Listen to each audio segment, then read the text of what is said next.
ꯆꯦꯂꯤꯃꯥ ꯄꯥꯕꯨꯡꯁꯤꯡ ꯃꯌꯥꯝ ꯄꯨꯝꯅꯃꯛꯄꯨ ꯊꯃꯣꯏꯗꯒꯤ ꯅꯨꯡꯁꯤꯕ ꯑꯃꯁꯨꯡ ꯏꯀꯥꯏ ꯈꯨꯝꯅꯕ ꯎꯠꯆꯔꯤ ꯃꯌꯥꯝ ꯃꯇꯝ ꯀꯨꯏꯔꯕꯒꯤ ꯃꯇꯨꯡꯗ ꯉꯁꯤ ꯉꯥꯏꯍꯥꯛꯇꯪ ꯂꯥꯏꯚ ꯊꯥꯖꯔꯛꯄꯅꯤ ꯃꯌꯥꯝꯒ ꯏꯆꯤꯜ ꯏꯅꯥꯎꯁꯤꯡꯒ ꯏꯆꯦ ꯏꯆꯜꯁꯤꯡꯒ ꯉꯥꯏꯍꯥꯛꯇꯪ ꯋꯥꯔꯤ ꯁꯥꯟꯅꯖꯒꯦ ꯍꯥꯏꯗꯨꯅ ꯃꯌꯥꯝꯅ ꯂꯥꯏꯚꯇꯪ ꯆꯪꯕꯤꯔꯛꯄ ꯇꯥꯔꯒꯗꯤ ꯀꯃꯦꯟ ꯇꯧꯕꯤꯔꯝꯃꯨ ꯃꯌꯥꯝꯗ ꯏꯁꯣꯔꯒꯤ ꯍꯣꯂꯤ ꯕꯥꯏꯕꯜꯗꯒꯤ ꯏꯁꯣꯔꯒꯤ ꯋꯥꯍꯩ ꯈꯔꯁꯨ ꯄꯥꯊꯣꯛꯆꯔꯛꯀꯦ ꯃꯌꯥꯝ ꯑꯗꯨꯒ ꯃꯌꯥꯝ ꯍꯟꯗꯛ ꯑꯩꯈꯣꯏꯒꯤ ꯈꯨꯟ ꯕꯪꯂꯥꯇꯤꯂꯥꯗ ꯏꯕꯣꯛ ꯑꯃꯒꯤ ꯗꯨꯀꯥꯟꯗꯣ ꯃꯥꯒꯤ ꯗꯨꯀꯥꯟꯗꯣ ꯐꯤꯅ ꯈꯜꯂꯒ ꯌꯥꯝꯅ ꯃꯑꯣꯡ ꯆꯥꯗꯕ ꯃꯑꯣꯡꯗ ꯂꯩꯔꯝꯕ ꯃꯇꯝꯗ ꯏꯁꯣꯔꯅ ꯌꯤꯁꯨ ꯈ꯭ꯔꯤꯁꯇꯅ ꯊꯃꯣꯏꯗ ꯐꯥꯎꯍꯟꯕꯤꯗꯨꯅ ꯃꯌꯥꯝ ꯁꯥꯕ ꯍꯧꯖꯔꯦ ꯑꯗꯨꯕꯨ ꯉꯁꯤꯈꯛ ꯂꯦꯞꯄꯤ ꯊꯕꯛꯁꯦ ꯃꯌꯥꯝ ꯀꯣ ꯍꯌꯦꯡꯗꯒꯤ ꯑꯃꯨꯛ ꯍꯧꯒꯅꯤ ꯃꯔꯝꯗꯤ ꯊꯕꯛꯇꯣ ꯂꯦꯞꯄꯒꯤ ꯃꯔꯝꯗꯤ ꯃꯌꯥꯝ ꯑꯩꯈꯣꯏꯅ ꯉꯔꯥꯡꯗꯒꯤ ꯍꯧꯅ ꯊꯕꯛꯇꯣ ꯉꯔꯥꯡꯗꯒꯤ ꯊꯕꯛ ꯁꯨꯕ ꯍꯧꯖꯕꯅꯤ ꯑꯗꯨꯕꯨ ꯍꯥꯏꯔꯤꯕꯗꯨꯒꯊꯕꯛ ꯁꯨꯔꯤꯕ ꯃꯤꯁꯤꯡꯗꯨꯅ ꯍꯥꯏꯕꯗꯤ ꯊꯕꯛꯇꯣ ꯌꯥꯡꯅ ꯂꯣꯏꯁꯤꯟꯒꯦ ꯍꯥꯏꯕ ꯈꯟꯗꯕ ꯑꯗꯨꯒꯤ ꯍꯥꯏꯗꯤ ꯄꯩꯁꯥ ꯐꯪꯅꯕꯒꯤ ꯃꯣꯏꯒꯤ ꯅꯣꯡꯃꯒꯤ ꯄꯩꯁా ꯐꯪꯅꯕꯒꯤ ꯃꯑꯣꯡꯗ ꯋꯥꯈꯟꯗ ꯇꯧꯔꯒ ꯊꯕꯛꯇꯣ ꯂꯦꯠ ꯇꯧꯍꯟꯕ ꯊꯦꯡꯊꯍꯜꯂꯒ ꯑꯗꯨꯃꯥꯏꯅ ꯍꯥꯏꯗꯤ ꯇꯧꯕꯒꯤ ꯃꯑꯣꯡ ꯑꯃꯈꯛ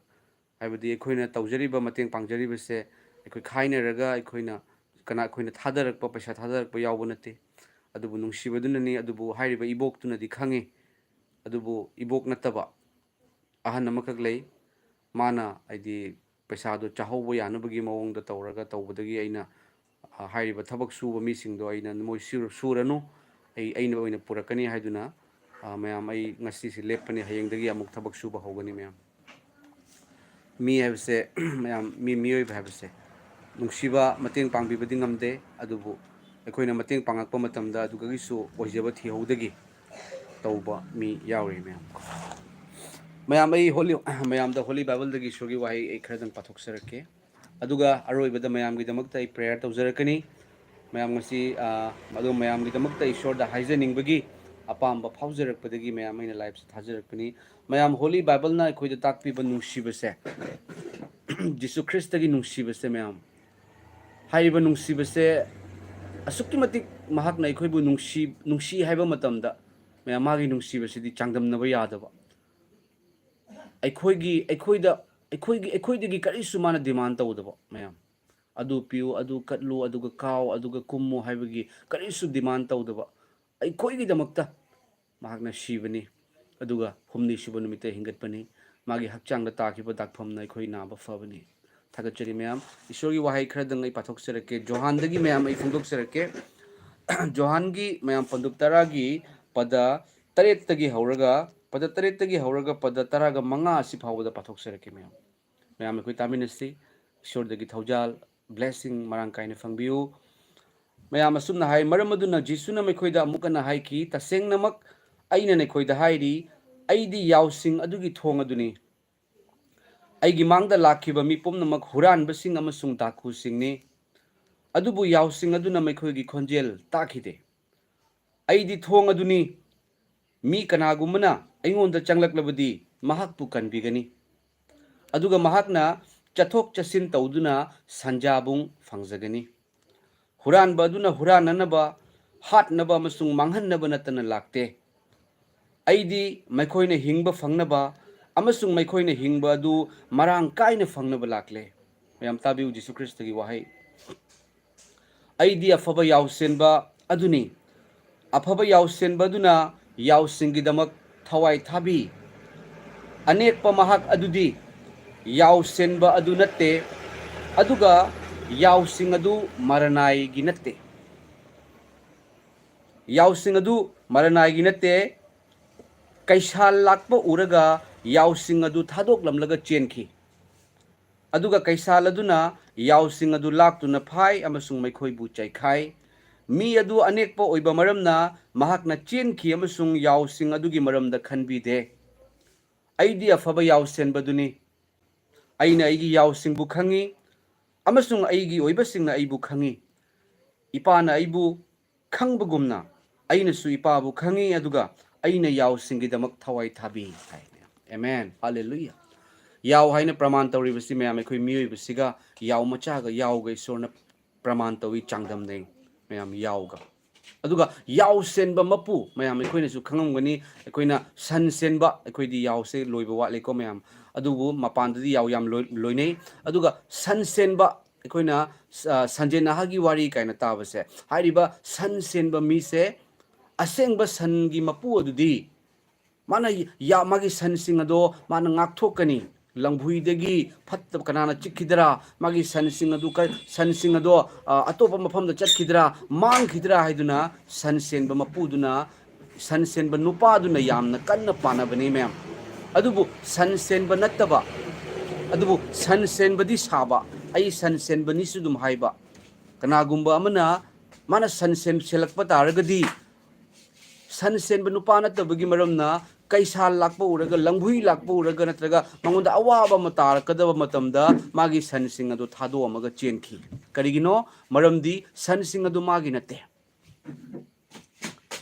adubu sansen bagi mapu adudi langbui lakera kai lakpa taraga su magi sansing aduna tongan tongan ba lambi de chatkhiba taraga su makhoi bu hoiraga kadai da pui mayam sanjabung haibidi kaino asang ba napi tana thanba asang ba napi tana thanba hairiba sansing aduna mabuk thana chajaba yaba mafam da pubi bani mayam adubu ishor na khoi se yaw amagum na changdam nei yamna monba yamna tappa yaw masa amaga ishor na khoi se changdam nari bani aduga Yesu Christ na hairi sina aidi afaba yaw sen bani aigi mangda lakhiba sing ado huran ba sing amasung daku sing ni hai mayam Yesu Christ gi wahai ni aduga yaw sing aduna mekhoi gi khonjel takhide aidi thong aduni kanagumba mina ingonda changlaklabadi mahakpu kanbigani hai mayam kanagumba amana ingonda changlaklabadi mahakpu kanbigani haibagi artha se kanagumba amana desa su oisanu ma mahapapi su oisanu ma phattaba su oisanu mahak khoigi magi khoigi soinaiba mi su oisanu ma se Yesu Christ bu thazaba matamda mabu kanbigani haiba wahai sini mayam aduga mahakna chathok chasin tawduna sanjabung fangani kanbiraba matungda ishorna kanbiraga mayam ishorgi oikraba mahak ado chathok chasin tawduna haibagi artha se karino mayam chathok chasin tawduna ekhoina sanse sangi example tawrasi mayam maramdi ekhoi san loina banina sanse ekhoina pulle sanse ekhoina pullaga pijai adubu sanduna maning tamna chawa ngamde adubu san ado magi punbadu thadokpa taragadi maning tamna chaiba aduna aingonda thajaba mahak ado chathok chasin tawduna sanjabung fangani haibadi magi maning tamna mana pamjabado haibadi mangonda watta padabadu oigani haibani mayam ishori wahaise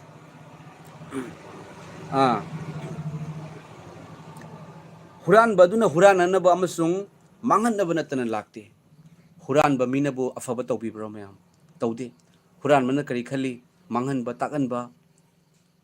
wahan ba lakbane ba huran ba amasung manghan naba natana lakte adubu aidi yengbiu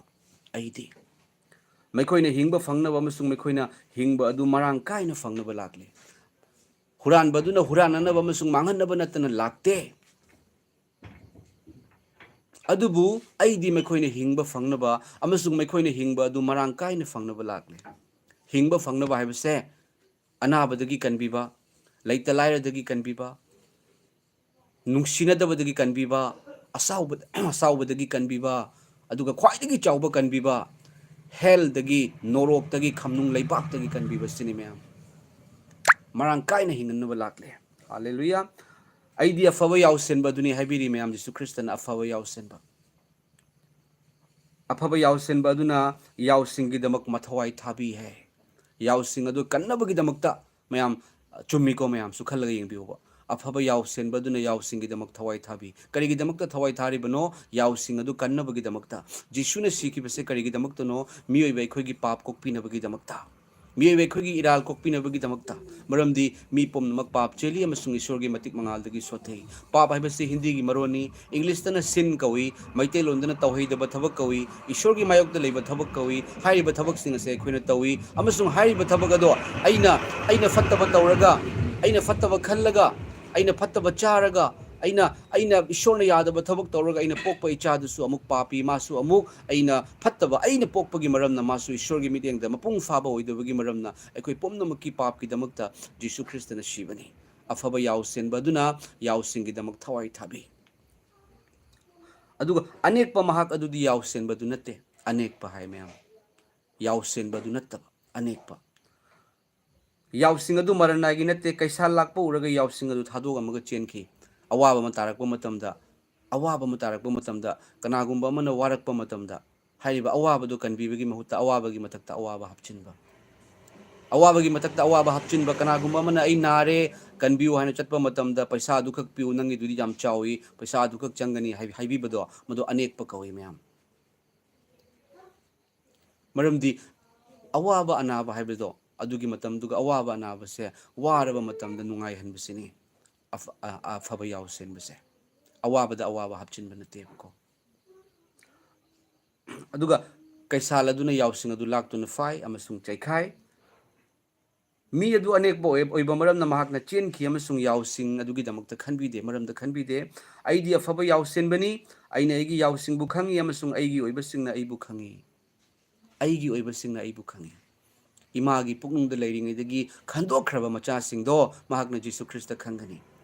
ꯌꯤꯁꯨ Christ ꯀꯅꯥꯅꯣ ꯈꯪꯒꯅꯤ ꯌꯤꯁꯨ Christ ꯀꯅꯥꯅꯣ ꯍꯥꯏꯅ ꯈꯪꯈ꯭ꯔꯒ ꯃꯍꯥꯛꯅ ꯖꯤꯁꯨ ꯈ꯭ꯔꯤꯁꯇꯒꯤ ꯂꯝꯕꯤꯗ ꯆꯠꯀꯅꯤ ꯀꯔꯤꯒꯤꯅꯣ ꯑꯇꯩ ꯄꯨꯝꯅꯃꯛꯇꯤ ꯉꯥꯏꯍꯥꯛꯀꯤꯅꯤ ꯑꯇꯩ ꯄꯨꯝꯅꯃꯛ ꯉꯥꯏꯍꯥꯛꯀꯤꯅꯤ ꯃꯌꯥꯝ ꯃꯤꯠꯅ ꯎꯔꯤꯕ ꯉꯥꯏꯍꯥꯛꯀꯤ ꯉꯥꯛꯇ ꯅꯠꯇ꯭ꯔꯥ ꯑꯩꯈꯣꯏ ꯌꯦꯡꯕꯤꯌꯨ ꯉꯁꯤꯗꯤ ꯑꯩꯈꯣꯏꯒꯤ ꯄꯨꯟꯁꯤꯗ ꯗꯥꯏꯔꯦꯛ ꯎꯔꯕꯅꯤ ꯃꯌꯥꯝ ꯗꯥꯏꯔꯦꯛ ꯎꯔꯕꯅꯤ ꯐꯖꯈ꯭ꯔꯕ ꯏꯅꯥꯛ ꯈꯨꯟꯈ꯭ꯔꯕ ꯃꯊꯣꯟ ꯍꯧꯔꯤꯕ ꯑꯃꯦꯔꯤꯀꯥꯅ ꯃꯩ ꯆꯥꯒ ꯀꯩꯅꯣ ꯇꯧꯕ ꯉꯝꯗꯕꯗꯣ ꯃꯊꯣꯟ ꯇꯨꯝꯈꯤꯕꯗꯣ ꯃꯌꯥꯝ ꯇꯨꯝꯈꯤꯕꯗꯣ ꯀꯜꯂꯦ ꯏꯅꯥꯛ ꯈꯨꯜꯂꯦ ꯍꯥꯏꯔꯤꯕ ꯈꯪꯍꯧꯗꯕ ꯑꯅꯥꯕ COVID-19 ꯍꯥꯏꯅ ꯂꯥꯛꯄꯗꯒꯤ ꯁꯤꯅꯔꯤꯕꯗꯣ ꯃꯌꯥꯝ ꯑꯁꯤꯅꯤ ꯍꯥꯏꯔꯤꯁꯦ ꯏꯄꯥꯅ ꯑꯩꯕꯨ ꯈꯪꯕꯒꯨꯝꯅ ꯑꯩꯅꯁꯨ ꯏꯄꯥꯕꯨ ꯈꯪꯉꯤ ꯑꯗꯨꯒ ꯑꯩꯅ ꯌꯥꯎꯁꯦꯟꯕꯁꯤꯡꯒꯤꯗꯃꯛ ꯊꯋꯥꯏ ꯊꯥꯕꯤ ꯃꯇꯥꯡ ꯑꯁꯤꯗ ꯃꯌꯥꯝ ꯌꯤꯁꯨ ꯈ꯭ꯔꯤꯁꯇꯅ ꯏꯄꯥ ꯍꯥꯏꯔꯤꯕꯁꯤ ꯀꯅꯥꯅꯣ ꯌꯤꯁꯨ ꯈ꯭ꯔꯤꯁꯇꯅ ꯏꯄꯥ ꯍꯥꯏꯔꯤꯕꯁꯤ ꯀꯅꯥꯅꯣ ꯍꯥꯏꯔꯤꯕ ꯃꯇꯥꯡꯁꯤꯒꯁꯨ ꯐꯠꯇꯕꯅ ꯑꯔꯥꯟꯕ ꯋꯥꯈꯜ ꯈꯜꯍꯟꯗꯒꯤ ꯍꯣꯠꯅꯩ ꯌꯤꯁꯨ ꯈ꯭ꯔꯤꯁꯇꯅ ꯏꯄꯥ ꯍꯥꯏꯅ ꯀꯧꯔꯤꯕꯁꯤ ꯀꯅꯥꯗꯨꯅꯣ ꯃꯌꯥꯝ ꯌꯥꯍꯣꯕꯥ ꯏꯁꯣꯔꯗꯅꯤ ꯑꯇꯣꯞꯄꯗ ꯅꯠꯇꯦ ꯀꯅꯥꯒꯨꯝꯕꯁꯤꯡꯅ ꯐꯦꯛ ꯋꯥꯍꯩ ꯍꯥꯏꯖꯤꯜꯂꯤꯕ ꯐꯦꯛ ꯑꯣꯏꯕ ꯑꯗꯨꯕꯨ ꯌꯤꯁꯨ ꯈ꯭ꯔꯤꯁꯇꯅ ꯏꯄꯥ ꯍꯥꯏꯔꯤꯕꯗꯣ ꯁꯔꯒꯅ ꯐꯝꯕꯥꯜ ꯑꯣꯏꯔꯒ ꯇꯥꯏꯕꯪꯄꯥꯟꯅ ꯈꯣꯡꯅꯦꯠ ꯑꯣꯏꯕꯤꯕ ꯌꯥꯍꯣꯕꯥ ꯏꯄꯥ ꯏꯁꯣꯔꯅꯤ ꯏꯄꯥ ꯍꯥꯏꯔꯤꯕꯗꯣ ꯃꯄꯥ ꯃꯆꯥꯅꯨꯄꯥ ꯑꯃꯁꯨꯡ ꯊꯋꯥꯏ ꯑꯁꯦꯡꯕ ꯑꯍꯨꯝꯃꯛ ꯑꯃꯠꯇ ꯑꯣꯏꯕ ꯑꯃꯈꯛꯇꯪ ꯑꯣꯏꯕ ꯌꯤꯁꯨ ꯈ꯭ꯔꯤꯁꯇ ꯑꯍꯨꯝꯅꯤ ꯑꯗꯨꯕꯨ ꯑꯃꯈꯛꯇꯅꯤ ꯃꯅꯥꯀꯣꯡ ꯄꯥꯟꯕ ꯃꯍꯥꯛꯅ ꯇꯥꯁꯅꯨ ꯋꯥꯈꯜ ꯂꯩꯕ ꯃꯍꯥꯛꯅ ꯈꯪꯁꯅꯨ ꯊꯥꯒꯠꯆꯔꯤ ꯃꯌꯥꯝ ꯏꯁꯣꯔꯒꯤ ꯋꯥꯍꯩ ꯇꯥꯈ꯭ꯔꯕ ꯑꯗꯨꯝꯁꯤꯡꯒꯤ ꯃꯊꯛꯇ ꯏꯁꯣꯔꯅ ꯍꯦꯟꯅ ꯂꯣꯏꯅꯕꯤꯕ ꯑꯣꯏꯁꯅꯨ ꯑꯐꯕ ꯌꯥꯎꯁꯦꯟꯕ ꯌꯤꯁꯨ ꯈ꯭ꯔꯤꯁꯇꯅꯤ ꯃꯔꯝ ꯑꯗꯨꯅ ꯃꯍꯥꯛꯅ ꯀꯧꯏ ꯆꯣꯛꯊꯔꯕ ꯋꯥꯔꯕ ꯄꯣꯠꯂꯨꯝ ꯄꯨꯔꯕ ꯊꯕꯛ ꯀꯟꯅ ꯁꯨꯔꯕ ꯑꯩꯉꯣꯟꯗ ꯂꯥꯛꯎ ꯑꯩꯅ ꯅꯈꯣꯏꯕꯨ ꯄꯣꯊꯥꯍꯟꯕꯤꯒꯅꯤ ꯄꯣꯊꯥꯕ ꯄꯥꯝꯂꯕ ꯌꯤꯁꯨ ꯈ꯭ꯔꯤꯁꯇꯕꯨ ꯊꯥꯖꯕꯤꯌꯨ ꯑꯁꯥ ꯂꯩꯇꯦ ꯍꯥꯏꯅ ꯍꯥꯏꯔꯕ ꯑꯩ ꯍꯤꯡꯅꯤꯡꯉꯥꯏ ꯑꯁꯥ ꯂꯩꯇ꯭ꯔꯦ ꯑꯩꯁꯦ ꯁꯤꯈꯤꯕꯅ ꯐꯔꯦ ꯀꯥꯏꯅ ꯈꯜꯂꯕ ꯑꯗꯣꯝ ꯁꯤꯒꯅꯨ ꯌꯤꯁꯨ ꯈ꯭ꯔꯤꯁꯇꯅ ꯀꯧꯔꯤ ꯑꯗꯣꯝꯒꯤ ꯑꯋꯥꯕ ꯄꯣꯠꯂꯨꯝ ꯄꯨꯝꯅꯃꯛ ꯊꯥꯡꯗꯕꯤꯒꯦ ꯍꯜꯂꯦꯂꯨꯌꯥ ꯊꯥꯒꯠꯆꯔꯤ ꯃꯌꯥꯝ ꯑꯔꯣꯏꯕꯗ ꯑꯩ ꯉꯥꯏꯍꯥꯛꯇꯪ ꯃꯌꯥꯝꯗ ꯍꯥꯏꯖꯔꯛꯀꯅꯤ ꯄ꯭ꯔꯦꯌꯔ ꯇꯧꯖꯔꯛꯀꯦ ꯔꯣꯃꯦꯁ ꯋꯥꯔꯤꯕꯝ ꯍꯥꯏ ꯍꯥꯏꯗꯨꯅ ꯍꯥꯏꯕꯤꯔꯛꯏ ꯍꯦꯜꯂꯣ ꯔꯣꯃꯦꯁ ꯋꯥꯔꯤꯕꯝ ꯑꯣꯖꯥꯕꯨ ꯌꯥꯝ ꯊꯥꯒꯠꯂꯤ ꯏꯁꯣꯔꯅ ꯃꯇꯝ ꯄꯨꯝꯕꯗ ꯂꯣꯏꯅꯕꯤꯕ ꯑꯣꯏꯁꯅꯨ ꯍꯥꯏꯗꯨꯅ ꯍꯥꯏꯕꯤꯔꯛꯏ ꯑꯃꯦꯟ ꯑꯗꯣ ꯑꯣꯖꯥꯕꯨꯁꯨ ꯑꯗꯣꯝꯕꯨꯁꯨ ꯏꯁꯣꯔꯅ ꯃꯇꯝ ꯆꯨꯞꯄꯗ ꯂꯣꯏꯅꯕꯤꯕ ꯑꯣꯏꯁꯅꯨ ꯊꯣꯛꯆꯣꯝ ꯕꯦꯝꯊꯣꯏ ꯌꯦꯁ ꯑꯃꯦꯟ ꯍꯥꯏꯗꯨꯅ ꯍꯥꯏꯕꯤꯔꯛꯏ ꯑꯃꯦꯟ ꯑꯗꯨꯒ राजू फ्री फायर 3397 भाई हमारी फॉलो कर दो है हाइबिरई अदुगा मखादा लमालू मरिंगमई गुड इवनिंग ओजा है गुड इवनिंग ओजा अनिता देवी लव की सिंबल थाबिरई थागचरी सिस्टर अनिता देवी अदुइदी अदुगदी एनोई माउस है को hello what language is this हाइबिरई मैतै लोन से मैतै अखोगी लोन मणिपुरी लोन को कांगमई प्रेज द लॉर्ड खांगमई को प्रेज द लॉर्ड ओजागी फैमिली की दमक्तसु तत्तना प्रेयर तौबी दुना लई Prabhuna Ozagi Ministry Tasu Loina Lomba Naidana Board Pinabi Voisano Haiduna Habire Tagachari Koyama Namagi the Makta Hajaminasi Amsung Aisu on the Hibirakpa prayer to Virakpa Agi the Makta prayer request Hangalak Pangon the prayer to view Harakuna Chimba Punamaki the Makta Sor the Hajari Bani Aduga Chanchan Khoirom Oza Haiduna Habire Chanchan Haibu Adom the Kari Paubige Dom the Kari Wakalun Lay Habiro Aduga Ningombam Lanchenbi Hallelujah Amen Haiduna Habire Amen Amen Isu Christana Athoibo Henbire Isu Christana Kanbire Isu Christana Loina Bire Anabadagi Fahanbire Later Lyra Dagi Kanbire Amen Asumna Henbire Aduga Gidi Matangi comment se Vladimir Putin hai मैं which state haiduna haibire this is India and Assam adugagi longjam chingkhai nganbi plus ki love ki symbol the plus je thabire thagachari chingkhai nganbi sister shorna matam chupada loine bibo isanu aduga root pamai good evening sir haiduna haibire good evening sir adom du so haijage Romesh Waribam Oja Aisu Tamenglong Hotel Famduna Leizabani Ozada Mating Yam Pangningi Hana Pangba Ngamnaba Henna Pangba Ngamnaba Haizabi Oza Haiduna Habire Yesu Christana Equiding Amali Mayam Hoi Yamba Likpadudi Kenogi Matangi Wariniko Adubu Ahan Budadi Equise Ishornangam Hanbi Mayam Duga Equina Mating Pangbagi Wakal Sileba Matamda Soidana Namgani Mayam Aina Mayam the Haizage Aina Masi YouTube channel Lama in a Semjabase Mayam Ahan Budadi YouTube channel Semi have so a Kangamde a Facebook ta Ishorgi Tawal Taurakpani Adubu Kanagumba Mana Hireki Madudi Nang the Semi do YouTube the same Wadudi Nang subscribers to Lakani the YouTube Tagisu sale Changak Panina Chingba Haibi Amasung Aina so YouTube ki platforms am Chawi Henataza Matamda Aina YouTube the same Kivani Ahanba Aina Kanki Matamadadi a YouTube the channel Sem the Bagi Damakta a tripod camera stand Amalorage do mic Amalorage Madu the camera Amasu Bathotai Haiden a Kalame Adubu Matamdo Pesalite on the Pesalite Meam Duga Aina Agi Pariba mobile Machama Yamna home money listing upon Makaima Pantaba Micromax ki mobile and Pyrame Hariba mobile do Aina Igi Hogi Mayam in a chair the Pamaga table da Mon Nanga Agi mobile set Hamaga Shorgi Toggle Toba Hokibane Mayamko Aduni Sorna Ishorgi Toggle Toba Matamda Mating Pangmasu Chauna Ishorgi Toggles Mas Awaba Matamdako Awabatar Basing the Aduna Mating Pangmase Quina Hobu Ina Kulaga Mating Pange have a Kanbigano Equina Kulabani Aleva Mahakalu the Hen Pibigani Mangona what paro meam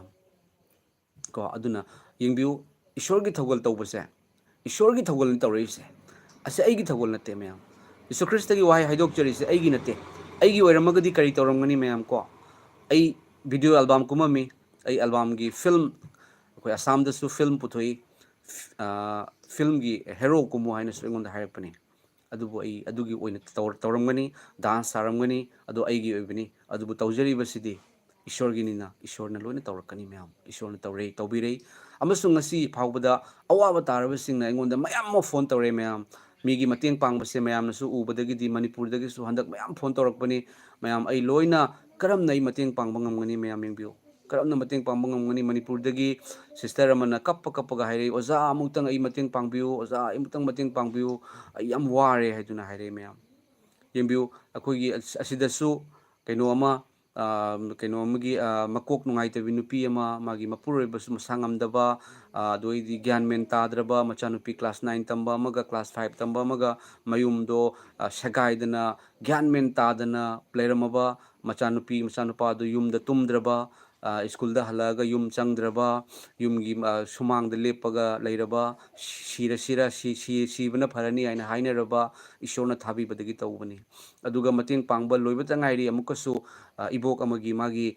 bora yon bado magi ishorna phawan bibadagi hanguba matamda yamna masu awaba oirame mangon bahori mayam asini mayam taw ken tawrak ईश्वरगिसु ब्लेसिंगनी हाइदुना हाइजेगे मरमदी हेन्ने हेन्ने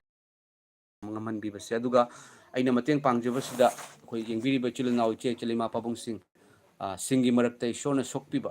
अइना तौजरिबा थौगलसे अइ खतगी नते इ ममांगदसु हाइजबनी अखोय मयामगिनी अखोय subscriber ओइरबसिंग चिलनाव इचे चिलसिंगी अदोमना अइंगोंदा अवाबा तारबदा मतेंग पांगनबगिदमक्ता अइ करमना मतेंग पांगदगे हाइना अइ खल्ले अइ मी अमनी अइ मपुंग फादे मयाम अइ कन अइदि zero नि हाइना ईश्वरगी मफमदा हाइजबनी अइना खलकपा मतम खुदिंगदा ईश्वरगी नुंसीबा लैबिबा इचिल इनाउ इचे इचलसिंगना ngamjaba hapire aduna tawraga ngasi phawda mating pangjakibani mayam ko matungdasu ishorna soidana ngamanbigani matungdasu ekoi mating pangminasi mayam maramdi Isu Kristana khangi adomgi ming adomgi leifam adomgi karamba condition da lei Isu Kristana khangi tawjariba tawgolse kanagumba andarda tawjaba nate andarda tawbase ningthungde mayam mana hayu hairaga haini hainu hairaga hairoi adubu kanagi andarda no ai jengalake mayam da yenganjarake kanagi andarda no mayam aina tawjariba tawgolse नाजरत की प्रभु जीसु की अंदर दनी ने तौजरीबा थौगल से मैं अगी पा Abu कनबिरकपा Abu नुंसीबिबा pastor अमा फुरमबा अई सिरमगदौरबा इमा अई सिरनी हायरमबा येंबा ngamद्रबा चटपा ngamद्रबा अबु इचानुपा अई लई अइना नंगबो हातोकनबगी नत्ति तवन तौबदो नंगबो अइना सिजिननबगी ने हाइबिरकपा अगी पासे अगी पाना तवनबिबा थौगलनी अई कनागी अंडर द नत्ते Isu Krista ipagi under dani ipana fongdu haibada ina fongdokani aina ईश्वर की थगोल तौजबा मतमदा पास्टर ना लान की मतंगनी नंग हायरगा मीना ताबिरोय हायना हायरखिबनी फोंदोकनु हायना अदुबु इपाना दि फोंदो हाय कनागी वाही तागनी मे मंगलांदा थोकपिरकपा ताइबंगदा थोकपिरकपा आइबु नुंसीबिबा इपागी वाही फोंदोकसरिबनी मरमदि इपाना अखोयबु याम नुंसी मे हालेलुया थागतचरी मे कमेंट से तुम पाथोक्सरके ma'am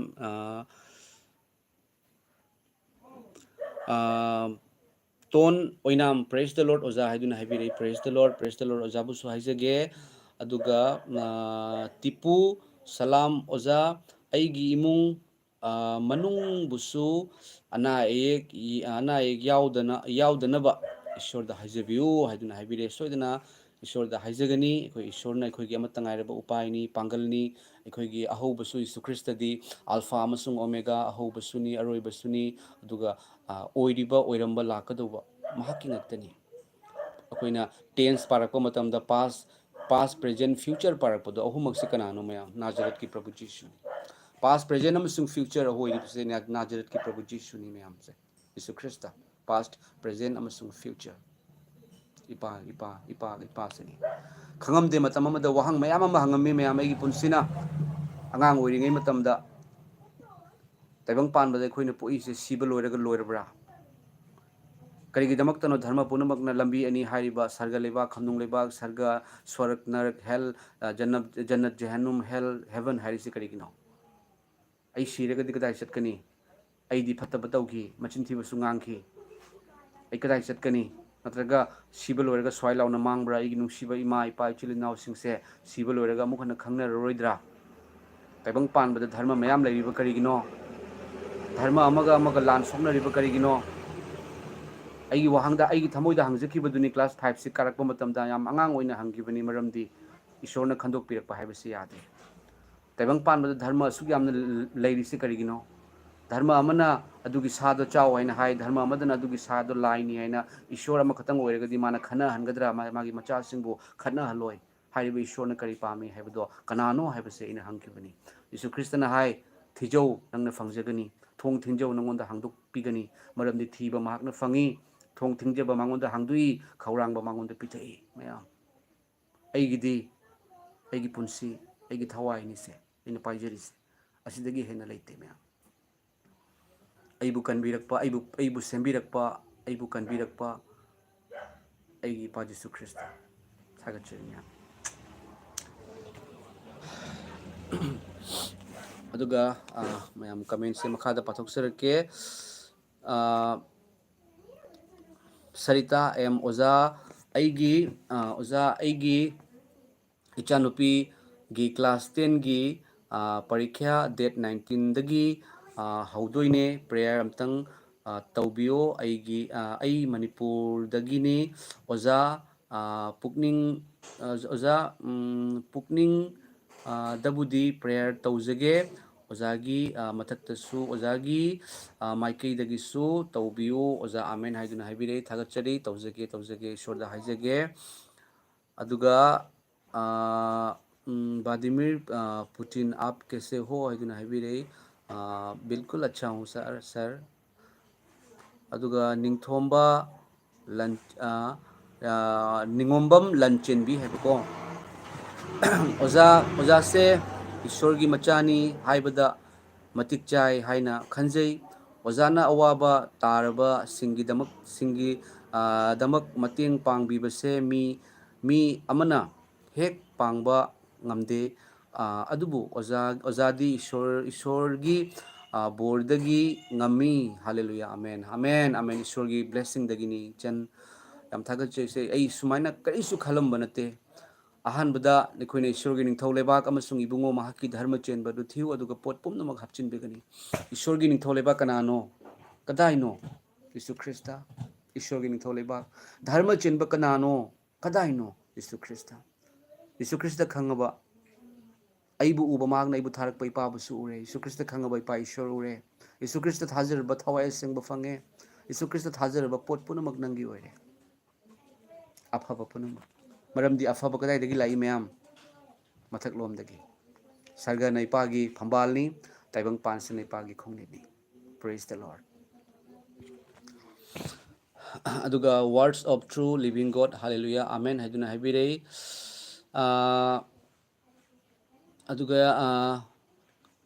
aduga mayam kaino Vladimir Putin kum namaste haiduna haibirei muslim male muslim gi chilnau male aduga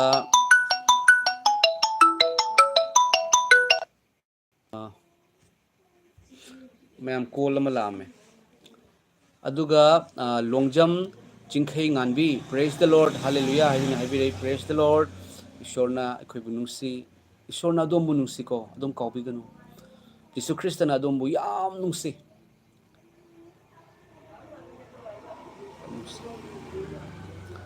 nungsi haina icham chamna haiba nataba mayam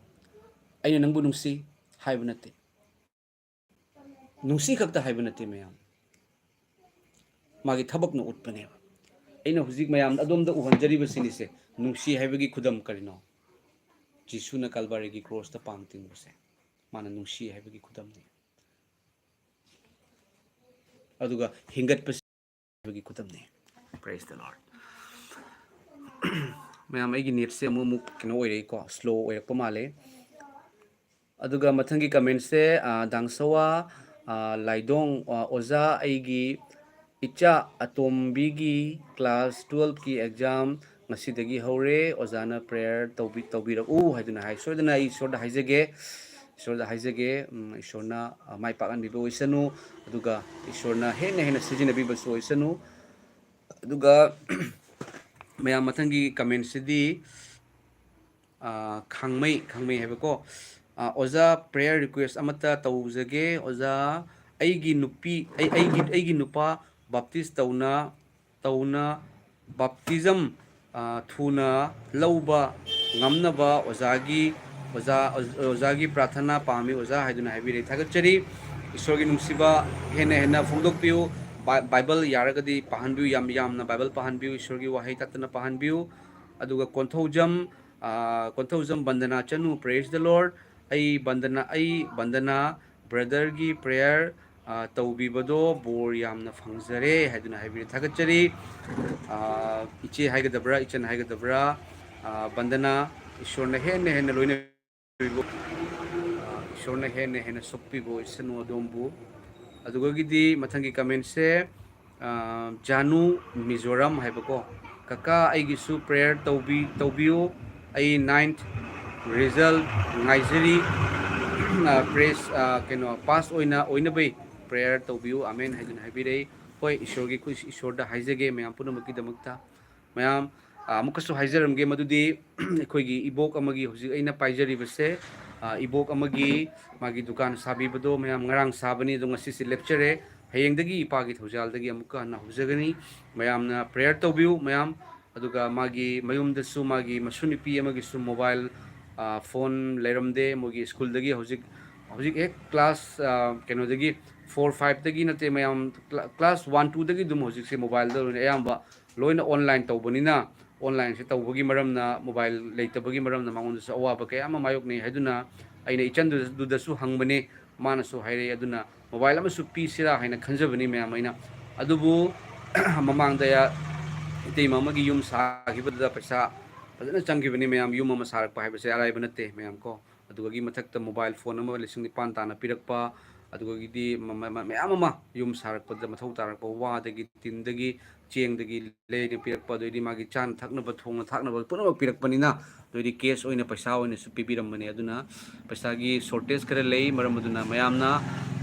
ꯏꯕꯣꯛ ꯑꯗꯨꯒꯤ ꯃꯥꯒꯤ ꯃꯁꯨꯅꯨꯄꯤꯗꯁꯨ ꯃꯣꯕꯥꯏꯜ ꯐꯣꯟ ꯑꯃ ꯄꯤꯅꯕꯒꯤꯁꯦ ꯑꯩ ꯈꯟꯖꯕꯅꯤ ꯑꯗꯨꯒ ꯍꯧꯖꯤꯛꯀꯤ ꯏꯕꯣꯛꯇꯨꯒꯤ ꯗꯨꯀꯥꯟ ꯑꯗꯨꯒ ꯗꯨꯀꯥꯟꯗ ꯃꯔꯨꯑꯣꯏꯅ ꯃꯟ ꯁꯥꯔꯒꯁꯨ ꯑꯃꯨꯛ ꯂꯣꯏꯗ꯭ꯔꯤ ꯗꯨꯀꯥꯟꯗꯨꯗ ꯑꯩꯈꯣꯏꯒꯤ ꯍꯥꯞꯆꯟꯅꯕ ꯄꯣꯠꯁꯤꯡꯗꯣ ꯑꯗꯨꯁꯨ ꯑꯃꯨꯛ ꯑꯩꯈꯣꯏꯅ ꯄꯤꯒꯗꯧꯕꯅꯤ ꯃꯔꯝ ꯑꯗꯨꯅ ꯃꯌꯥꯝꯅ ꯏꯕꯣꯛꯇꯨꯗ ꯅꯨꯡꯁꯤꯕꯤꯔꯒꯗꯤ ꯃꯌꯥꯝꯅꯁꯨ ꯑꯗꯨꯝ ꯃꯇꯦꯡ ꯄꯥꯡꯕꯤꯌꯨ ꯍꯥꯏꯕꯁꯤꯁꯨ ꯌꯤꯁꯨ ꯈ꯭ꯔꯤꯁꯇꯒꯤ ꯃꯤꯡꯗ ꯑꯃꯨꯛꯀ ꯍꯥꯏꯖꯔꯝꯒꯦ ꯑꯗꯨꯒ ꯃꯌꯥꯝ ꯍꯥꯏꯔꯤꯕ ꯏꯕꯣꯛꯇꯨꯗ ꯃꯇꯦꯡ ꯄꯥꯡꯕꯗꯣ ꯑꯩꯒꯤ ꯐꯦꯁꯕꯨꯛꯇ ꯀꯩꯅꯣ ꯁꯦꯝꯃꯒ ꯔꯤꯜ ꯑꯣꯏꯅ ꯃꯇꯦꯛ ꯑꯃꯈꯛꯇꯪ ꯁꯦꯝꯃꯒ ꯊꯥꯕꯅꯤ ꯑꯗꯣ ꯚꯥꯏꯔꯦꯜ ꯑꯣꯏ ꯃꯌꯥꯝ ꯐꯦꯁꯕꯨꯛꯇ ꯚꯥꯏꯔꯦꯜ ꯑꯣꯏꯕꯅꯤ ꯃꯌꯥꯝꯅ ꯑꯩꯒꯤ ꯐꯦꯁꯕꯨꯛꯇ ꯗꯌꯥꯅꯟ ꯂꯥꯏꯁ꯭ꯔꯝ ꯗꯌꯥ ꯍꯥꯏꯅ ꯂꯩꯕꯅꯤ ꯑꯗꯨꯝ ꯐꯦꯁꯕꯨꯛꯇ ꯆꯪꯉꯒ ꯌꯦꯡꯕꯤꯌꯨ ꯑꯩꯅ ꯌꯨꯇ꯭ꯌꯨꯕꯇ ꯑꯞꯂꯣꯗ ꯇꯧꯕ ꯚꯤꯗꯤꯑꯣꯁꯤꯡꯁꯦ ꯐꯦꯁꯕꯨꯛꯇꯁꯨ ꯃꯌꯥꯝ ꯑꯩꯅ ꯀꯩꯅꯣ ꯇꯧꯕꯅꯦ ꯐꯦꯁꯕꯨꯛꯇꯁꯨ ꯑꯩꯅ ꯊꯥꯏꯌꯦꯕꯀꯣ ꯃꯌꯥꯝ ꯑꯗꯨꯗ ꯔꯤꯜ ꯃꯇꯦꯛ ꯑꯃꯗꯤ ꯄꯨꯔꯥ ꯚꯥꯏꯔꯦꯜ ꯑꯣꯏꯕꯅꯤ ꯃꯌꯥꯝ ꯚꯥꯏꯔꯦꯜ ꯑꯣꯏꯔꯒ ꯃꯅꯤꯄꯨꯔꯗꯒꯤꯁꯨ ꯐꯣꯟ ꯇꯧꯕꯤꯔꯛꯏ ꯑꯩꯈꯣꯏꯒꯤ ꯑꯣꯖꯥꯁꯤꯡ ꯀꯌꯥꯅ ꯏꯆꯤꯜ ꯏꯅꯥꯎ ꯏꯆꯦ ꯏꯆꯜꯁꯤꯡ ꯀꯌꯥꯅ ꯐꯣꯟ ꯇꯧꯕꯤꯔꯛꯏ ꯃꯐꯝ ꯀꯗꯥꯏꯗꯅꯣ ꯍꯥꯏꯗꯨꯅꯀꯣ ꯌꯥꯝ ꯅꯨꯡꯁꯤ ꯃꯌꯥꯝ ꯇꯥꯕꯗ ꯃꯔꯝꯗꯤ ꯏꯁꯣꯔꯒꯤ ꯊꯧꯒꯜꯅꯤꯅ ꯏꯁꯣꯔꯒꯤ ꯅꯨꯡꯁꯤꯕ ꯌꯥꯎꯕꯒꯤ ꯃꯔꯝꯅ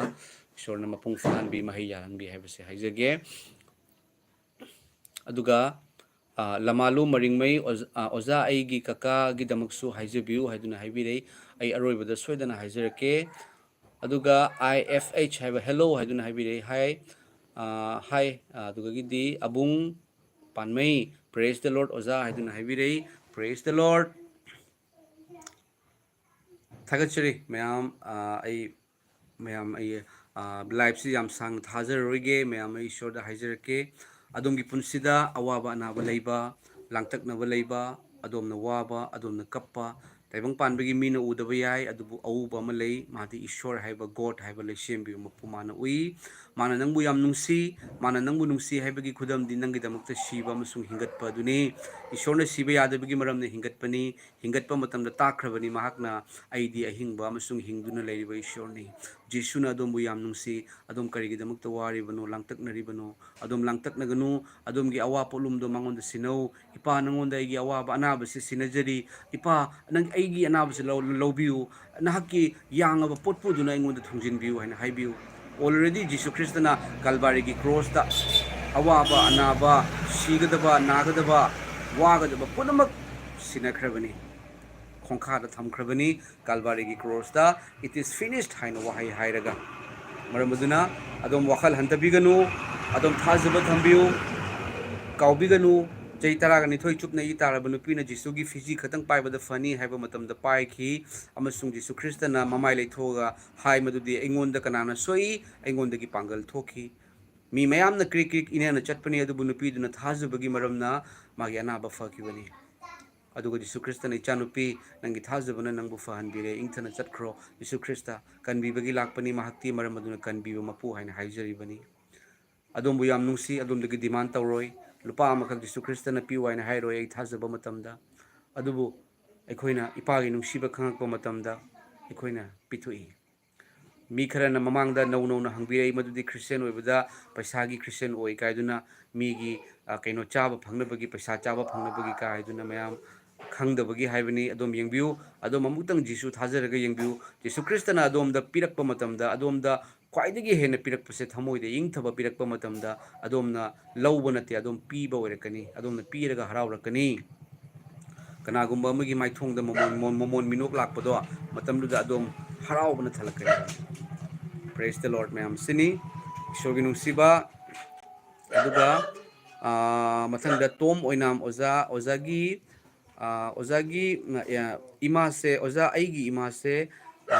ꯕꯤꯕꯤ ꯏꯁꯇꯣꯛ ꯕꯤꯄꯤ ꯀꯣ ꯏꯁꯇꯣꯛ ꯇꯧꯕꯗꯒꯤ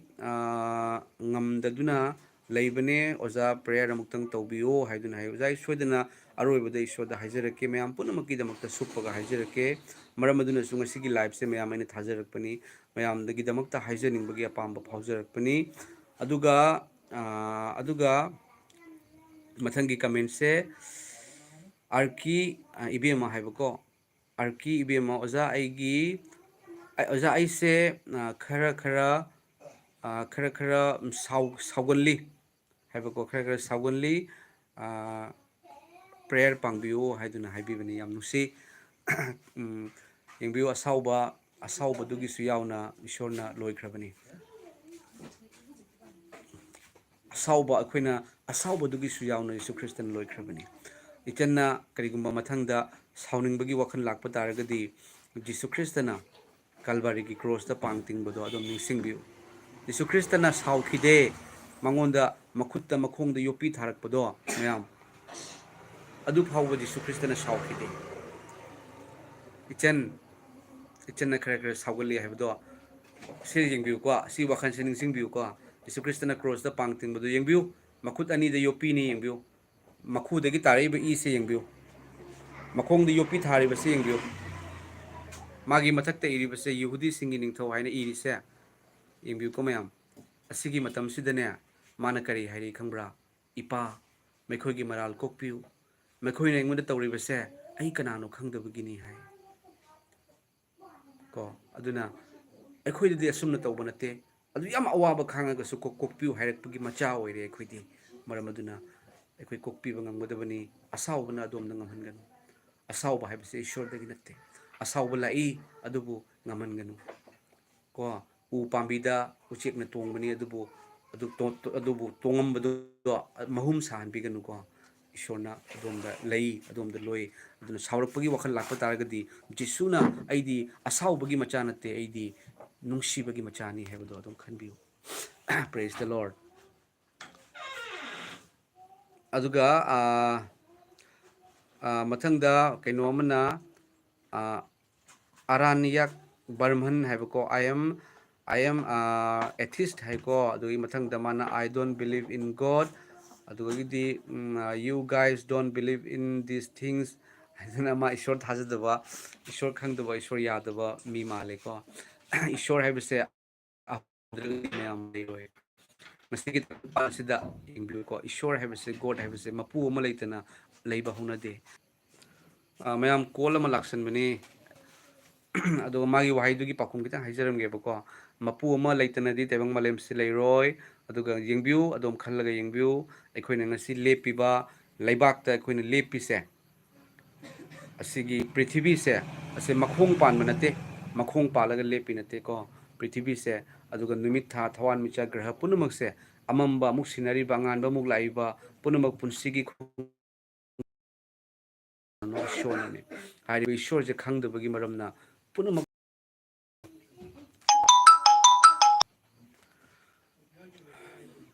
ꯑꯁꯤꯅꯤ ꯃꯌꯥꯝ ꯀꯣ ꯊꯥꯒꯠꯆꯔꯤ ꯑꯗꯨꯒ ꯔꯥꯖꯨ ꯇꯈꯦꯜꯂꯝꯕꯝ ꯃ꯭ꯌꯨꯖꯤꯛ ꯑꯣꯖꯥ ꯅꯅꯥꯎꯒꯤꯁꯨ ꯀꯟꯅ ꯍꯥꯏꯖꯕꯤꯌꯨ ꯗꯤꯄ꯭ꯔꯦꯁꯟꯒꯤ ꯍꯤꯗꯥꯛ ꯆꯥꯕ 7 days ꯁꯨꯔꯦ ꯗꯣꯛꯇꯔꯗ ꯌꯦꯡꯉꯦ 30 days ꯆꯥꯎ ꯍꯥꯏ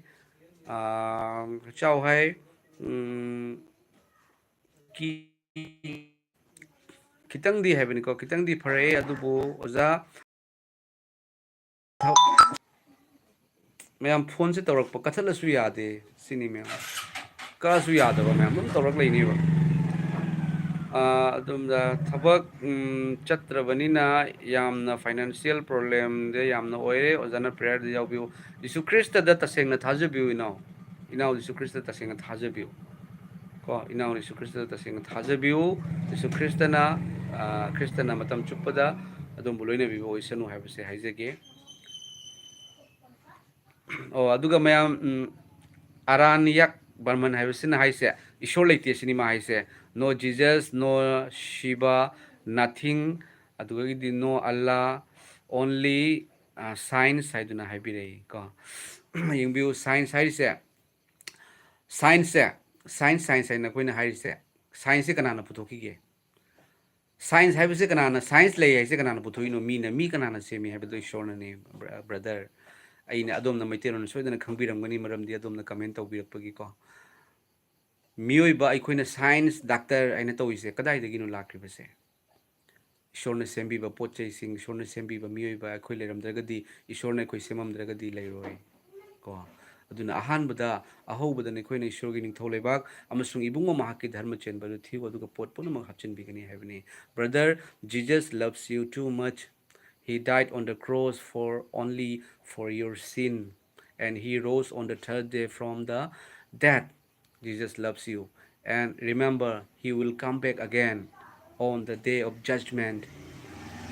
God loves you, and Jesus loves you too much. Believe in Jesus. He loves you. Thank you. Aduga mathangda Nabachandra iyamba ai chahi tarawomdoi sure ishorbu sengna thajai baptist tauba yarabra haiduna haibiri yam nungsiba wahangni now yengbiu ishorbu thajaba haibisi yamna isuna thagachari aduga yengbiu ahanbada Jesu Christ se nangi kanano Jesu Christ se aigi adongi ipani haina khangakpa matamdo yajarakpa matamdo aduga baptist taubiu baptize taubiu ko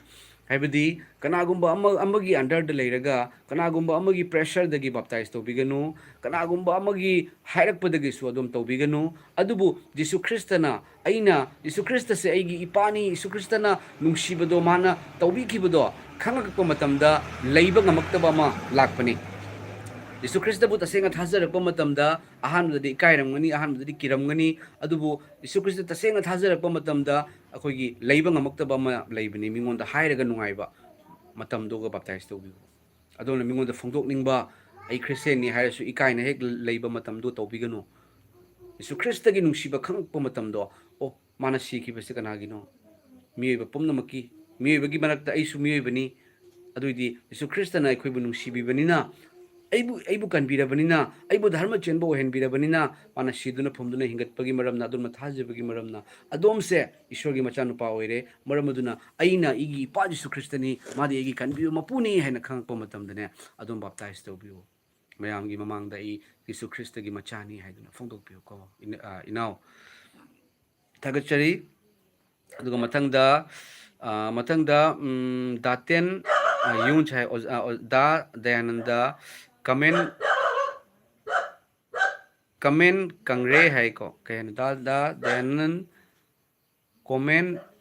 khangdre hai bra comment kangre hai bire thagachari inaugi wahang se khangjadre comment kangre hai ko thagachari adugagi di kangmai God is good all the times. Yes, amen. God is good. Aduga hallelujah aduga di kangmai namo haire Jesus is my savior hai hallelujah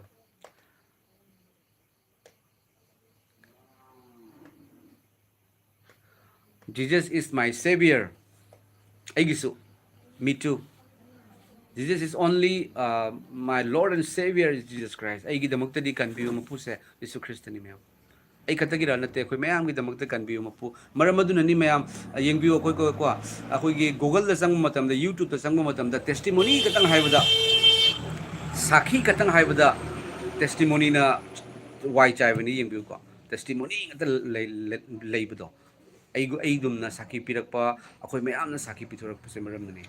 sakhi pirai se karigino pesa phangaga pirakpa nate pesa su phangde adubu leiba ngamaktabani thawai sengmana ne khoigi nungda laklaba matamda ne khoina pangal phangjegani aduga ne khoina Jerusalem da Judea pumbada Samaria pumbada masung malem gi aroi bangam khai fawbada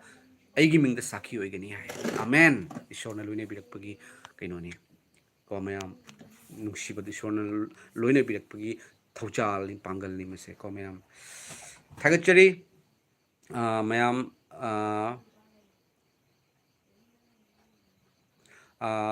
tom oinam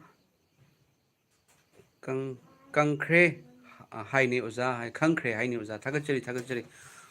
ma'am I ma'am की दमकता आई अमतंग ईश्वर हाइजरके life से याम सांग थाजरोगे अदुम नारबा चोक्थरबा पोलुम पुरबा अदुमगी लांगतकनब लेबदो इपाद सिनबिउ अदुमगी worries पुनमक यीशु Christ इपाद सिनबिउ अदुमगी अवाबा पुनमक इपाद सिनबिउ इपाना अदुमबु याम नुसी येशुना अदुमबु याम नुसी महाकना इबो सुकी मतिक नुसी हैबदी अइना ताकथोकपा ngamde अइना ताकथोगा लोइबा ngamoi ma'am यीशु ख्रिस्टना अदुमबु याम नुसी महाक अमुक हन लाकदौरे महाक अमुक हन लाकदौरे महाक लाकपगी मतम नक्सिलकलबनी करम्बा मतमदुनो खंगते मरमदुना हौजिक्ति सावनदुना मरे येतनदुना अइना फै माना फत्ते हाइदुना अखोगी डिनोमिनेशन फै मागी डिनोमिनेशन फत्ते हाइदुना लेबगी मतम नत्ते इपागी थौगल तौसे तौमिनसे थौगल तौसे जिसुगी थौगल नुंसिबा मतेंग पांगबिबा चानबिबा कोकपिबा मिबु नुंसिबिबा यीशु ख्रिस्ट खंगद्रिबा सिंगबुसु इसागुमना नुंसिबा युमलोनबबुना सामकुमना नुंसिबा यीशु ख्रिस्टना हुजि थाजरबसिंग थंबिरिबसि करिगिनो यीशु ख्रिस्ट थाजब मतमदा लोंबा नाइदबा हिंगबा पुंसि फंगी लोंबा नाइदबा हिंगबा पुंसि फंगबा तारगदी कनागुंबा मन यीशु ख्रिस्ट हेक लौसनजबगा माक सिरसु यारे मरमदि सर्गदा पुरनी अदुबु अखोइबु सिहनबिदुना थंबिबगी मरमदि थाजदबसिंगदा इपागी नुंसिबा फोंदोकनबगिनी थाजदबसिंगदा जिसुगी नुंसिबा ताइबंगपान पुनमक्ता चतुना ताइबंग मी पुनमक्ता अफबा वपाव संदो अफबा वपावनी संदो हाइबसे मी लाली नंगिदो फत्ते नंगिदो चुमदे हाइनबगी नते वपावदा अकीबा वपाव सावनबा वपाव वखन हंधहनबा वपाव ले जिसुना संदो हाइबदी हिंगतलबा मतुंगदा अफबा वपाव ईश्वरना ताइबंगपानबा सुक्की मतिक नुंसिबगी मरमना मागी मचानुपा थाबिरे मधु महापु थाजबा मी खुदिंगना मांगदुना लोंबा नाइदबा हिंगबा पुंसि फंगनी जिसुना शिबदा नंगी पाप पोखरबनी थाजौ थागतचरी हाइदुना थागतपिउ अदुम लेमना कनबिबा फंगनी मपुंसि चुप्पा हुरानदुना फत्तबा ओइरक्तुना मी हातुना फत्तबा मी निंगथौना हातोकपगी दंदी पीरबा मी अनि यीशु ख्रिस्टगी ओइ येत्ता पांगतिंगी अमना यीशु ख्रिस्ता गुरु नंगना हयेंग नंगी निंगथौ लेबाकता चंगबदा अइबुसु निंगसिंगबिउ हाइरक्पा मतमदा जिसुना फत्तबा मी अदो मागी अरोइबा मतम फावबदा थाजरक्पा मतमदा अइना ngasi wasakतुना हाइरी ngasimak nang aiga loina paradise chatkani फत्तबा मीदो शिरमदाय मतमदा जिसु ख्रिस्ता हाइना हाइरक्पा मतमदा माबु कनबिखिबनी मसिना ताकपसे करिनो अदोम फत्तरबा लांगतकनरबा अदोमबु कनबिउ ngami थाजबिउ थवाइगा हकचांगा खाइनद्रिङैदा praise the Lord थागतचरी पाइसोर मसिगी फजबा Nimit पिनबिबगी Damak थागतचरी live असिबु यंगबिरिबा मसु यंगबिरकदरिबा पुनमक्की मथक्ते पाना सोकपिउ अनाबा एक लेरंबा प्रभु जीसु इपाना कोकथोकपिउ परीक्षा थाबगिनी हाइदुना हाइबिरे पाइसोर इपा मैखोइगी वाखल लौसिंगदा हेन हेन इपाना blessing हैथबिउ मिथोइ मिहेन ओहेनबिउ Ipa Ishwar अनाबा एकपा Ipa नहाकना अखोइना नागदबगी यावना कलबारीगी cross the पांगतिंकिबनी इपा अनाबा एकपा पुनमक मसिगी इपागी वाहै असि ताजरिबा पुनमक्की नुंगदगी अनायक पुनमक थोखिबा ओइसनु प्रभु जीसुना अनायक पुनमक लौथोकपिबा ओइसनु यहोवा इपा ईश्वर नचानुपा जीसुना यीशुगी मिंगदा यीशु ख्रिस्टगी थौजालना फत्तबगी पांगल पुनमक मांगखिबा ओइसनु थवाइ सेंबा होली स्पिरिट पवित्र आत्माना सोकपिदुना फत्तबगी पांगल पुनमक थोखिबा ओइसनु मसिदगी यंगबिरिबा यंगबिरकदौबा अदोम वात्ता पादबा नादा येक्तबा फत्तबदगी भूत प्रेतकी पांगलदगी हाइकाप जेकापदगी यीशु ख्रिस्टना कनबिरबनी जिसुबु थाजौ लेमना कनबिबा फंगनी महाकना नंगबु याम नुसी नंगी दमकता सीखरे अमसुंग हिंगतखरे नंगी अनाबा अवाबा लांगतकनबा पुनमक जिसुना लौथोखरबनी यीशु ख्रिस्टबु थाजबिउ लोंबा नाइदबा पुंसी फंगनी यंगबिरिबा अमसुंग यंगबिरकदरिबा अदोमगी पुंसी यीशु ख्रिस्टना कोनसनबिबा ओइसनु इपा हाइना कौजबा कनबिउ हाइदुना हाइजबा पोलुम सिनजबा पुनमक्की दमकता प्रभु जीसुगी मिंगदा खुरमजरिबनी प्रभु जीसुना सोकपिबा ओइरसनु amen praise the lord ma'am थागतचरी थागतचरी मैम ngasiगी ओइना लाइव से लुसिंजरगे अदुगा हयेंदगी अखोइगी इबोकी दुकान दो अमुक साबा होगदोबनी मरम अदुना इबोकी दुगा सु तौरकदबा याम वाटले मैम अइगिदी मैमगी अदो मैमगी मतेंगना इन थौगल तौबा ngamjabani याम थागतचै ꯑꯗꯨꯅ ꯏꯕꯣꯛꯇꯨꯒꯤ ꯃꯥꯒꯤ ꯃꯁꯨꯒꯤꯗꯃꯛꯇ ꯃꯣꯕꯥꯏꯜ ꯑꯃ ꯂꯩꯕꯤꯕ, ꯃꯥꯒꯤ ꯗꯨꯀꯥꯟ ꯁꯥꯕꯤꯕ, ꯃꯥꯒꯤ ꯗꯨꯀꯥꯟ ꯐꯝꯅꯕꯒꯤ ꯄꯣꯠ ꯆꯩꯁꯤꯡꯁꯨ ꯑꯩꯈꯣꯏꯅ ꯍꯥꯞꯆꯤꯟꯒꯗꯧꯕꯅꯤ꯫ ꯃꯔꯝ ꯑꯗꯨꯅ ꯑꯗꯣꯝꯅꯁꯨ ꯌꯦꯡꯕꯤꯔꯤꯕ ꯅꯧꯅ ꯌꯦꯡꯕꯤꯔꯛꯄ ꯇꯥꯔꯒꯗꯤ ꯑꯗꯣꯝꯅꯁꯨ ꯏꯕꯣꯛ ꯑꯗꯨꯒꯤꯗꯃꯛꯇ ꯃꯈꯣꯏ ꯖꯤꯁꯨ ꯈ꯭ꯔꯤꯁꯇꯒꯤ ꯅꯨꯡꯁꯤꯕ ꯈꯪꯖꯔꯛꯂꯕ ꯏꯕꯣꯛꯅꯤ, ꯃꯥꯒꯤ ꯃꯁꯨꯁꯤꯡꯁꯨ ꯏꯁꯣꯔꯒꯤ ꯅꯨꯡꯁꯤꯕ ꯈꯪꯉꯛꯂꯕ ꯑꯗꯨꯒꯨꯝꯂꯕ ꯐꯦꯃꯤꯂꯤꯅꯤ ꯃꯌꯥꯝ꯫ ꯃꯔꯝ ꯑꯗꯨꯅ ꯏꯁꯣꯔꯒꯤ ꯅꯨꯡꯁꯤꯕ ꯍꯦꯟꯅ ꯍꯦꯟꯅ ꯄ꯭ꯔꯦꯌꯔ ꯑꯃꯁꯨꯡ ꯊꯕꯛ ꯌꯥꯎꯅ ꯑꯩꯈꯣꯏ ꯎꯍꯟꯃꯤꯟꯅꯁꯤ꯫ ꯃꯔꯝ ꯑꯗꯨꯅ ꯅꯧꯅ ꯂꯥꯛꯄꯤꯔꯒꯗꯤ ꯍꯥꯏꯔꯤꯕ ꯏꯕꯣꯛ ꯑꯗꯨꯒꯤ ꯃꯈꯣꯏꯒꯤ ꯏꯃꯨꯡꯗ ꯃꯇꯦꯡ ꯄꯥꯡꯕꯗ ꯑꯗꯣꯝꯁꯨ ꯁꯔꯨꯛ ꯌꯥꯕꯤꯌꯨ ꯍꯥꯏꯗꯨꯅ ꯃꯌꯥꯝ ꯑꯩ ꯍꯥꯏꯖꯔꯤ꯫ ꯊꯥꯒꯠꯆꯔꯤ ꯃꯌꯥꯝ, ꯃꯇꯥꯡ ꯑꯁꯤꯗ ꯑꯩꯒꯤ ꯂꯥꯏꯐꯁꯦ ꯂꯣꯏꯁꯤꯟꯖꯔꯒꯦ꯫ ꯇꯥꯕꯤꯔꯤꯕ ꯄꯨꯝꯅꯃꯛ ꯏꯁꯣꯔꯅ ꯏꯁꯨꯅ ꯑꯗꯣꯝꯕꯨ ꯌꯥꯝ ꯅꯨꯡꯁꯤ꯫ ꯑꯗꯣꯝ ꯃꯅꯨꯡ ꯃꯇꯝ ꯆꯥꯗꯅ ꯑꯁꯤ ꯑꯅꯥꯕ ꯊꯣꯛꯑꯣꯏ, ꯑꯗꯣꯝ ꯅꯥꯔꯣꯏ, ꯑꯅꯥꯕ ꯀꯣꯛꯀꯅꯤ, ꯂꯥꯡꯇꯛꯅꯕ ꯀꯣꯛꯀꯅꯤ, ꯐꯠꯇꯕ ꯄꯨꯝꯅꯃꯛ ꯃꯥꯡꯈꯤꯒꯅꯤ, ꯐꯠꯇꯕ ꯄꯨꯝꯅꯃꯛ ꯖꯤꯁꯨꯅ ꯈꯣꯡꯈꯥꯗ ꯊꯝꯈ꯭ꯔꯦ꯫ ꯑꯗꯣꯝꯕꯨ ꯌꯥꯝ ꯅꯨꯡꯁꯤ ꯖꯤꯁꯨ ꯈ꯭ꯔꯤꯁꯇꯅ꯫ ꯄ꯭ꯔꯦꯖ ꯗ ꯂꯣꯔꯗ꯫ ꯊꯥꯒꯠꯆꯔꯤ ꯃꯌꯥꯝ, ꯒꯨꯗ ꯅꯥꯏꯠ ꯑꯦꯕ꯭ꯔꯤꯋꯥꯟ꯫ ꯉꯁꯤꯒꯤ ꯑꯣꯏꯅ ꯂꯣꯏꯁꯤꯟꯖꯔꯒꯦ꯫ ꯃꯊꯪꯗ ꯋꯥꯄꯥꯎꯁꯤꯡ ꯑꯩ ꯁꯦꯝꯖꯔꯛꯀꯦ꯫ ꯄ꯭ꯔꯚꯨ ꯖꯤꯁꯨꯅ ꯃꯇꯝ ꯆꯨꯞꯄꯗ ꯑꯩꯈꯣꯏꯕꯨ ꯍꯦꯟꯅ ꯍꯦꯟꯅ ꯂꯣꯏꯅꯕꯤꯕ ꯑꯣꯏꯔꯁꯅꯨ꯫ ꯑꯥꯃꯦꯟ꯫